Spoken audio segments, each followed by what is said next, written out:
جس کے یہ وہی ٹویٹ ہے جس کے اندر وہ کہتے ہیں، پیشن گوئی کر دیتے ہیں عمران خان خود، کہ انشاءاللہ تعالیٰ اگلی عید تک، یعنی اگلی عید ابھی الاضحیٰ ہو سکتی ہے تو میں آپ کے ساتھ ہوں گا، یعنی میں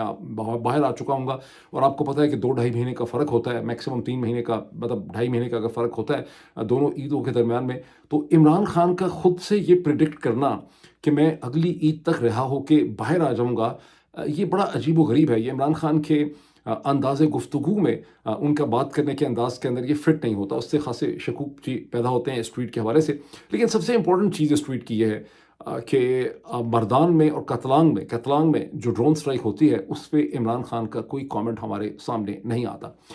اب یہ بات بڑی عجیب اس لیے ہے کہ عمران خان ہی وہ واحد شخصیت ہے جس نے خیبر پختونخوا ارسٹوائل فاٹا میں جو امریکن ڈرون سٹرائکس ہوتی تھیں ان پہ اس قسم کی پوزیشن لی تھی کہ امریکہ کے لیے ایک بہت بڑا مسئلہ کھڑا ہو گیا تھا، جس کے بعد عمران خان کو طالبان خان کا نام مغربی ذرائع ابلاغ نے دیا۔ عمران خان نے دنیا کی جو ہیومن رائٹ آرگنائزیشن تھیں، جیسے ہیومن رائٹ واچ تھی، اور بھی بہت سی جو گروپس تھے، چھوٹے گروپس تھے، ان کو اپنے ساتھ ملا کے ایک بہت ہی مؤثر سٹینڈ انہوں نے اس حوالے سے لیا تھا۔ انہوں نے لانگ مارچ بھی اس حوالے سے کی تھی، ان کی ایک وجہ شہرت یہ بن چکی ہے۔ ایسا عمران خان جو ہے اس کے اپنے ملک، اپنے صوبے جو اس کو بہت عزیز ہے، وہاں پر بردان اور سوات کے درمیان میں اگر پاکستان کی فوج، پاکستان کی ملٹری خود ایک ڈرون سٹرائک کرتی ہے اور عمران خان کو یہ پتہ چلے کہ ایسی ڈرون سٹرائک ہوئی ہے اور اس میں 9 یا 12 لوگ جو ہیں وہاں پہ جاں بحق ہوئے ہیں، اور اس پہ عمران خان کی کوئی پوزیشن آپ کے سامنے نہ آئے، یہ بات دل مانتا نہیں ہے۔ اس کا مطلب کیا سمجھ آتی ہے؟ اس کا مطلب سمجھ آتا ہے کہ عمران خان کو یہ بات بتائی نہیں گئی، اور جو انفارمیشن عمران خان تک پہنچائی جاتی ہے وہ بہت فلٹرڈ ہوتی ہے، اور جو انفارمیشن عمران خان سے باہر نکل کے آتی ہے اس کی جو صحت ہے وہ بھی خاصی مشکوک ہے۔ ان پچھلے 3-4 دنوں میں ہم یہ دیکھتے ہیں، اچھا ہاں، ساتھ ہی ہم یہ خبر بھی سن رہے ہیں کہ مطالبہ کیا جا رہا ہے بہت دنوں سے کہ عمران خان کا جو ٹویٹر ہینڈل ہے اسے پاکستان منتقل کیا جائے، اس کا کنٹرول جو ہے وہ اسی لیڈرشپ کے پاس ہو، یعنی علی مین گنڈا پور کے پاس ہو، بیرسٹر سیف کے پاس ہو، انہی لوگوں کے پاس اس کا کنٹرول، یا بیرسٹر گوہر وغیرہ جو ہے ان کے پاس اس کا کنٹرول جو ہے ہونا چاہیے۔ اور گزشتہ 3-4 دنوں میں، آپ کہہ لیں 5 دن کر لیں میکسیمم، اس میں علی امین گنڈا پور جس قسم کی اور سینیٹر اعظم سواتی صاحب جس قسم کی عمران خان کے نام پہ باتیں کرتے ہیں، اس سے آپ دیکھتے ہیں کہ پاکستان تحریک انصاف خیبر پختونخوا جو ہے اس میں ایک rank and file and secondary leadership کے اندر آپ کو ایک بدامنی نظر آتی ہے، وہاں پر آپ کو ایک جھگڑا نظر آتا ہے، جہاں پر آپ کو ایک طرف اسد کیسر، ایک طرف عاطف خان، ایک طرف شاہرب تارکئی،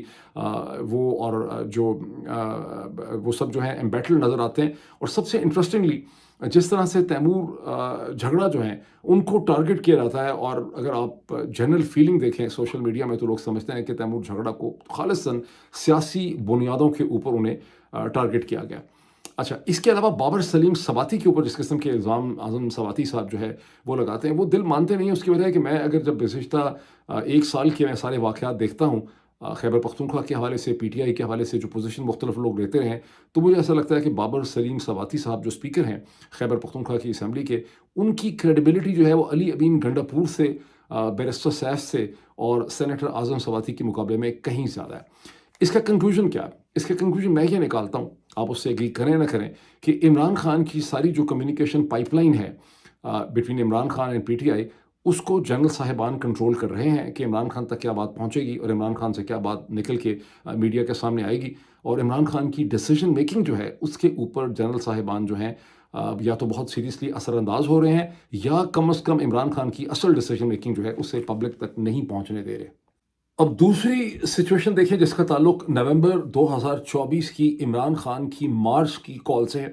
عمران خان نے مارچ کی کال دی 26ویں آئینی ترمیم کے خلاف، اور پاکستان کی سپیریئر جوڈیشری یعنی سپریم کورٹ پاکستان کو جس طرح سے ختم کیا گیا اس کو بچانے کے لیے، اپنی رہائی کے لیے انہوں نے یہ کال نہیں دی تھی۔ جب عمران خان نے کال دی تو جنرل عاصم منیر جو اپنا پورا ڈھانچہ بنا چکے ہوئے تھے وہ اس کال سے بہت زیادہ پریشان ہوئے۔ انہوں نے اس وقت ایک جو ہم تک کا بات پتہ چلتی ہے کہ انہوں نے ایک بڑی بھرپور قسم کی نیگوسیشن آفر کی، اس کے بارے میں بہت زیادہ دعوے کیے گئے ہیں، وہ دعوے آپ کے کانوں میں پہنچ چکے ہیں، جس میں کہا گیا کہ آپ ڈی چوک کی طرف لوگ نہ آئیں، لوگ اگر آئیں تو آئیں نہ، پہلے اگر آئیں تو وہ سنگجانی وغیرہ چلے جائیں، پھر ہم کوئی آپ سے نیگوسیشن کرنے کو تیار ہوتے ہیں، اور اگر نیگوسیشن کامیاب ہوگی تو عمران خان کو اور ان کی اہلیہ جو ہے ان کو رہائی مل سکتی ہے۔ پھر اس کے بعد جب یہ سارا کچھ نہ ہو سکا, وہ مارچ کا راستہ نہ روکا, تو تمام تر ملبہ اس کا بشرا بی بی کے اوپر پھینک دیا گیا, جس کے بارے میں بارہا اپنے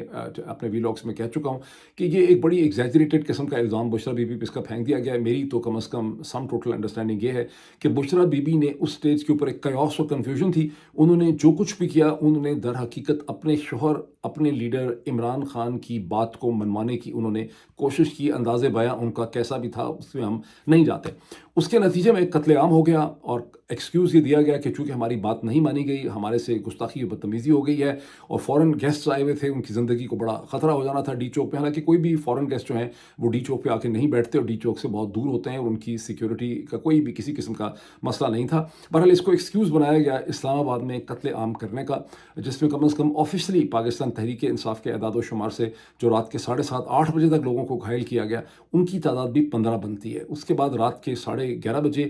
کے بعد جو گولی چلائی گئی, اس کے نتیجے میں کتنے لوگ جاں بحق ہوئے اس کے کوئی اعداد و شمار پاکستان میں ہمارے سامنے نہیں ہے. لیکن اگر حکومت ذرا سی بھی سینسیبل اور سیریس ہوتی, دنیا میں کوئی تہذیب یافتہ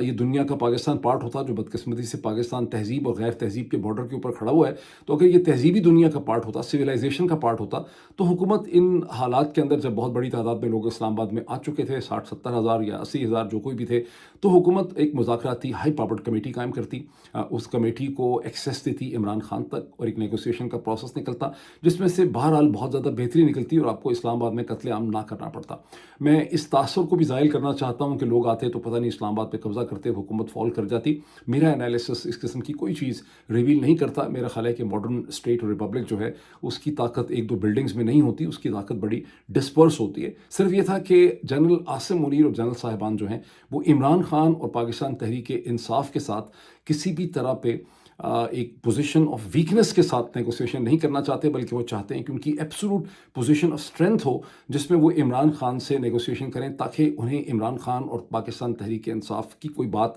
نہ ماننی پڑے, بلکہ عمران خان کو ان کی باتیں ماننی پڑیں, اور عمران خان اور پاکستان تحریک انصاف کے پاس کوئی اسپیس نہ ہو مینوور کرنے کے لیے. اب اس وقت کیا صورتحال ہے؟ اس وقت صورتحال ہے کہ ایک بار پھر جنرل عاصم منیر جو ہیں وہ پاکستان تحریک انصاف اور عمران خان کو ایک ڈیل جو ہے وہ آفر کر رہے ہیں, جس کے بارے میں یہ بتایا جاتا ہے کہ چونکہ بلوچستان اور خیبر پختونخوا کے حالات کی وجہ سے پاکستان کی فوج کے اوپر بہت زیادہ پریشر ہے, ٹرمپ ایڈمنسٹریشن کا بھی کچھ ان کے اوپر دباؤ ہو سکتا ہے, اسٹیٹمنٹس کا, پاکستان کے امریکی ڈائسپورا کی ایکٹیویٹیز کی وجہ سے ایک دباؤ ہے, بدنامی بھی ہے, اور پھر یہ کہ ویسے بھی ایک سٹیل میٹ ہو گیا ہے, 600 دنوں سے زیادہ عمران خان جیل میں ہے, اس کا کوئی حل جو ہے وہ نکلنا چاہیے. اور اگر عمران خان کی ریلیز ہو جاتی ہے تو جنرل صاحب کو اس کے بہت سے فائدے ہوں گے, بیکاز پاکستان کے اندر جو سیاسی صورتحال ہے اس میں بہت زیادہ بہتری آ سکتی ہے. برطانیہ امریکہ کے اندر جو صورتحال ہے وہاں پر آپٹکس بہت بہتر ہو جائیں گے, یورپین یونین کے ساتھ آپٹکس بڑے بہتر ہو جائیں گے, ڈائسپورس کو ٹھنڈ پڑ جائے گی, پوری دنیا میں ایک میسج جائے گا. اور اس کا پرائز یہ ہوگا کہ جنرل عاصم منیر صاحب جو ہیں, اگر ایسا ہوتا ہے تو پھر 2027 تک تو بڑی آسانی سے کنٹینیو کریں گے, اور ان کو عمران خان کی رہائی کے نتیجے میں انہوں نے اپنی مدت ملازمت کے اندر جو انہوں نے اضافہ کر رکھا ہے اس کو ایک شرف قبولیت مل جائے گا, اس کو ایک لیجیٹمیسی مل جائے گی, 26ویں آئینی ترمیم پوری کو مل جائے گی, لیجیٹمیسی مل جائے گی. اب اس کی ٹرمز اینڈ کنڈیشن جو ہمارے کانوں میں آتی ہیں اور وہ بھی آپ لوگ سن چکے ہیں, وہ کیا ہیں کہ عمران خان جیل سے نکلیں, اڈیالہ جیل سے بنی گالہ شفٹ ہو جائیں, وہ ان کو نیشنل اسمبلی میں ایک سیٹ دلوا دی جائے گی, وہ نیشنل اسمبلی کے اندر کھڑے ہو کے وہاں پہ جائیں اور تقریریں کریں, شریف زرداری حکومت کے خلاف وہاں پہ کوئی سازش کرنے کی کوشش کریں, میں بھی زرداری کے ساتھ ان کے تعلقات بہتر کروا دیے جائیں, سڑکوں پہ نہ نکلیں, جلسے نہ کریں, جلوس نہ نکالیں, ریلیز نہ نکالیں, فوج کے بارے میں بات نہ کریں, شریف زرداری کی جو بھی کہنا ہے کریں, فروری 2024 کے انتخابات اور مینڈیٹ پہ اصرار نہ کریں, اور درمیان میں ایک پخ اور لوگوں کے کانوں میں بات ڈال دی گئی ہے کہ اس کا اصرار اس لیے نہ کریں اس لیے کہ جولائی 2018 کا انتخاب بھی ہم نے ہی عمران خان کو جتایا تھا, ورنہ عمران خان کی تو بڑی تھوڑی سی سیٹیں تھیں, ایک نیا فگر نکال دیا گیا ہے 56 سیٹوں کا, اب تک 56, وہ جنانا پاٹیکر کی فلم تھی, اس سے زیادہ واہیات قسم کی بات نہیں ہو سکتی. اس کا مطلب ہے کہ پورے پاکستان کے میڈیا کو کہا جا رہا ہے کہ آپ لوگ پاگل ہیں, اور یہ فگر تو آج تک اسے کہتے ہیں کبھی پی ایم ایل این اور پی پی پی نے بھی نہیں نکالا, نہ ہی کسی نے اس سے پہلے سنا ہے. بہرحال یہ بھی ایک فگر انٹروڈیوس کر دیا گیا ہے کہ جی اب فروری 2024 کے انتخابات جو ہیں اس کا کچھ ہو نہیں سکتا, عمران خان کو اس کا بات نہیں کرنی چاہیے. اسی طرح عمران خان کو اسلام آباد کے میسیکر کی بات بھی نہیں کرنی چاہیے, عمران خان کو مئی 9 کی معافی بھی کسی نہ کسی شکل کے اندر مانگ لینی چاہیے. یہ وہ ٹرمز اینڈ کنڈیشن ہیں جو رکھے جا رہے ہیں کہ عمران خان کی رہائی ان کے نتیجے میں ممکن ہو سکتی ہے. اب اس تیسری سچویشن کی طرف آئے, جو سچویشن سے زیادہ ایک سوال اور ایک کویسچن ہے کہ عمران خان آخر اڈیالہ جیل میں کیوں بند ہیں. آپ میں سے اکثر لوگوں کو یاد ہوگا کہ میں نے کئی دفعہ اپنے ویلاگز میں بڑی ایک ان پاپولر اوپینین کا اظہار کیا کہ میں یہ سمجھتا ہوں کہ عمران خان کو جیل میں نہیں ہونا چاہیے تھا، بیکاز عمران خان کی طرح کے ایک لیڈر کو ایک 360 ڈگری کا ویو چاہیے دنیا کو دیکھنے کے لیے، اور جیل میں ہونے کی وجہ سے ان کے پاس یہ ویو نہیں ہے. یہ بڑا ان پاپولر ویو ہے جس سے بہت ہی کم لوگ ایگری کرتے ہیں. آپ میں سے 99.99% لوگ یا کم از کم 99% لوگ جو ہیں وہ مجھ سے ڈس ایگری کرتے ہیں، بیکاز آپ لوگ یہ سمجھتے ہیں کہ عمران خان نے جیل میں جا کے اور وہاں بہت ہی جرت، بہادری اور اصول کے ساتھ جب وہ بیٹھے ہیں تو اس سے ان کے سیاسی قد کاٹ میں بہت زیادہ اضافہ ہوا ہے. اگر وہ برطانیہ جا کے بیٹھ جاتے، اور برطانیہ جانے کے پاس ایک ہی ان کے پاس اپرچونٹی تھی کہ نومبر 2022 میں جب ان کے اوپر قاتلانہ حملہ ہوا اور یہ بات بالکل واضح ہو گئی کہ ان کے دشمن اور ان کے جو اپوننٹس ہیں وہ ان کو قتل کر دینا چاہتے ہیں، ان کی جان لینا چاہتے ہیں، بیکاز یہ ایک بہت بڑا بیریئر تھا جو اس وقت انہوں نے کراس کر لیا. بیکاز ایسا کبھی بہت کم ہوا ہے پاکستان کی تاریخ میں کہ اس طرح کے شخص کو اس طرح سے کھلم کھلا مارنے کی کوشش کی جائے اور اس کی کوئی ذمہ داری بھی نہ لے. تو اس وقت ان کو تھوڑی سی ہوشیاری کر کے اس کو سمجھ کے ایک اسٹریچر کے اوپر ایک ہیلی کاپٹر کے ذریعے ایک ایئر ایمبولینس کے ذریعے ایک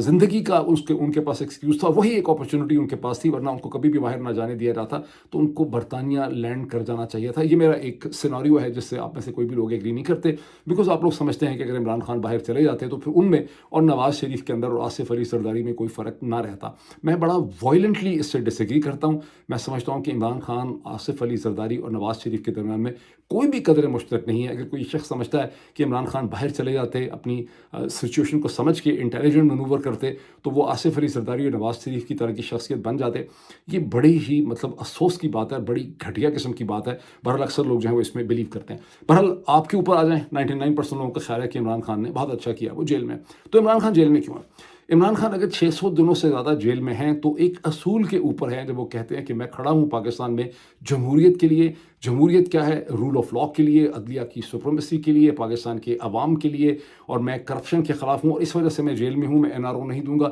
جب وہ کہتے ہیں کہ میں کسی کو NRO نہیں دوں گا، وہ کہتے ہیں کہ میں ایک اصول کے ساتھ کھڑا ہوں. تو وہ ایک اصول کا تحفظ کرنے کے لیے جیل کے اندر بیٹھے ہوئے ہیں. ٹھیک، اب اگر عمران خان اس جیل سے نکل آتے ہیں اور وہاں سے بنی گالہ شفٹ ہو جاتے ہیں اور وہ فروری 2024 کا جو چوری کیا ہوا الیکشن ہے اس کی بات نہیں کرتے، اس کے اوپر اس مینڈیٹ پہ انسسٹ نہیں کرتے، اس کی اکاؤنٹیبلٹی کی بات نہیں کرتے، اس کے بعد جو ایک جعلی اسمبلی سے 26ویں آئینی ترمیم پاس کی گئی اس کی بات نہیں کرتے، 26ویں آئینی ترمیم کے نتیجے میں پاکستان کی سپریم کورٹ عدلیہ کو ختم کر دیا گیا، اس کی بات نہیں کرتے، general Asim Munir air chief اور نیول چیف نے اپنی عمر مدت ملازمت ایک جعلی ربڑ اسٹیمپ اسمبلی سے 3 برس کے بجائے 5 برس کر لی، اس کی وہ بات نہیں کرتے. وہ جنرل عاصم منیر کو آرمی چیف ایکسیپٹ کر لیتے ہیں 2027 تک، اور وہ اسے کہتے ہیں اسلام آباد میسیکر کی بات نہیں کرتے. ان کے سامنے پاکستان کی فوج خیبر پختونخوا میں ڈرون سٹرائکس کر رہی ہو، عمران خان اس کی بات نہیں کرتے. تو ایسا عمران خان جو ہے وہ پولیٹیکلی طور پہ ایک نیٹ لوزر کے طور پہ ایمرج کرتا ہے.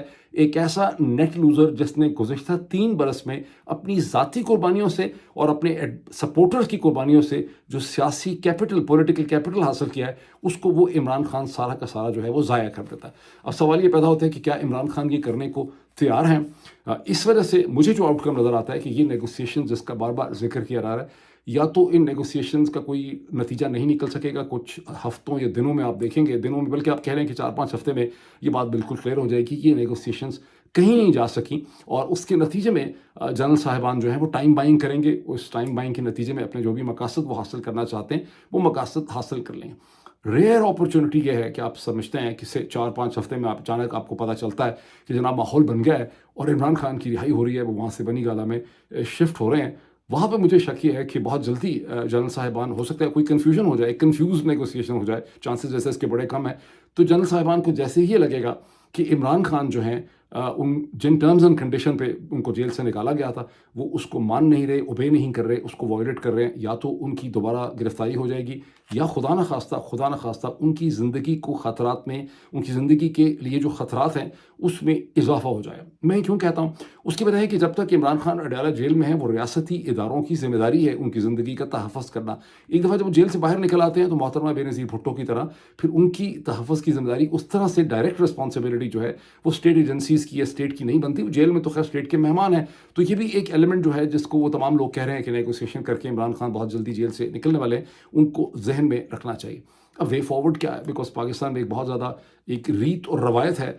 کہ ہر ویلاگر یا اینکر پرسن یا میڈیا کو جو ہے وہ ساتھ ایک وے فارورڈ بھی دینے کی ضرورت ہے. سچی بات یہ ہے کہ وے فارورڈ بڑی کمپلیکس ہے اور میرے پاس کوئی کلیئر وے فارورڈ نہیں ہے کہ میں کہوں کہ مجھے پتہ ہے کہ کیا کرنے کی ضرورت ہے. میں ایک صرف فریم ورک آپ کے سامنے رکھ رہا ہوں جس کے ذریعے آپ چیزوں کو دیکھیں کہ اصل حقیقتیں کیا ہیں. میں کچھ پوائنٹس اس میں ایڈ کر دیتا ہوں. نیگوسیشنز کب سکسیسفل ہوتی ہیں؟ جب دونوں سائڈ جو ایک دوسرے سے نیگوشیٹ کر رہی ہیں ان کے پاس تقریباً ایکول قسم کا لیوریج ہوتا ہے. دونوں سائڈز ایک دوسرے سے گھبراتی ہیں, دونوں کا ایک دوسرے کے اوپر کچھ وزن اور پریشر ہوتا ہے, ان ادر ورڈز ایکول ہوتے ہیں. یہاں پاکستان تحریک انصاف فریگمنٹڈ ہے, ویک ہے, ٹوٹی پھوٹی ہے, اس کی لیڈرشپ کمپرومائز ہے اور اس کو مزید توڑا جا رہا ہے جس طرح گزشتہ 3-4 دنوں میں آپ نے دیکھا ہے. ایسی پاکستان تحریک انصاف یا اس کے بہاف پہ نیگوسیشن کرنے والوں کے پاس کوئی لیوریج نہیں ہے جنرل صاحبان سے کوئی بہتر ڈیل حاصل کرنے کے لیے.